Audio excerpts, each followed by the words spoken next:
কার্যক্রম নিষিদ্ধ আওয়ামী লীগের প্রতিষ্ঠাবার্ষিকীকে কেন্দ্র করে ফেনী জেলা যুবদল ফেনী শহরের প্রধান সড়কে বিক্ষোভ মিছিল করেছে। যদিও তাদের ব্যানারে রয়েছে ভিন্ন ভিন্ন স্লোগান। কোনো ব্যানারে দেখা গেছে 151 জন বিশিষ্ট কেন্দ্রীয় কমিটিকে স্বাগত জানানো, অন্য কোনোটিতে অপপ্রচার ও শিষ্টাচার বহির্ভূত রাজনীতি বন্ধের দাবি। আওয়ামী লীগ এই মুহূর্তে বাংলাদেশে একটি নিষিদ্ধ ঘোষিত সংগঠন। তাদের রাজপথে স্বাভাবিক রাজনৈতিক কার্যক্রম করার কোন রাজনৈতিক অধিকার তাদের নেই। এরপরও আমি ব্যক্তিগতভাবে কিছু বিষয় দেখে আনন্দ পাই।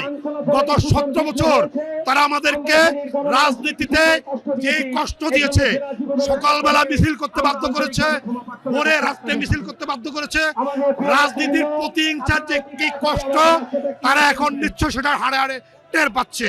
আওয়ামী লীগকে কালকে রাত্রে থেকে প্রশাসনের মাধ্যমে হোক, যেভাবে হোক, আমরা বলে দিছি এই শহরে নিষিদ্ধ যখন থাকবে এতক্ষণ আওয়ামী লীগ কোনো প্রোগ্রাম করতে পারবে না, যেখানে করবে আমরা প্রতিরোধ করবো।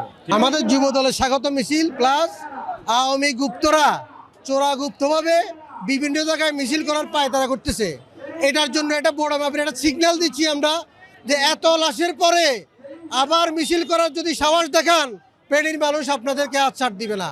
আজকের এই বিশাল শোডাউনের পেছনের যে কারণটি সেটি হচ্ছে যে কার্যক্রম নিষিদ্ধ আওয়ামী লীগ যাতে করে মাঠে সক্রিয় হতে না পারে। আওয়ামী লীগের যে সন্ত্রাসীরা আবার তাদের যে নৃশংস যে হত্যাযজ্ঞ চালানোর পরেও আজকে আবার তারা পুনরায় আজকে নতুন করে শুরু করতেছে। তারা বিভিন্ন জায়গায় বিভিন্নভাবে তারা সংগঠিত হয়েছে এবং মার্চ পরে নানান জায়গায় আতঙ্ক সৃষ্টি করতেছে।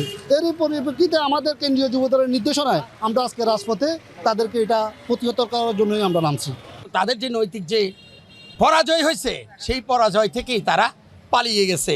কারণ এই সমস্ত যে তারা যে সমস্ত কথাবার্তা বলতেছে এগুলো হচ্ছে রাজনৈতিক মাঠে একটা স্ট্যান্ডবাজি।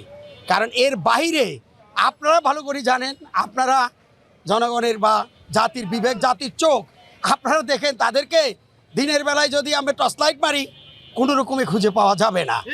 আর যদি মনে করে যে রাজনৈতিকভাবে মোকাবিলা করা হবে, 17 বছরও প্রশাসন ছাড়া তারা কখনো আমাদের সামনে দাঁড়াতে পারে নাই। আর এখন তো প্রশ্নই আসে না।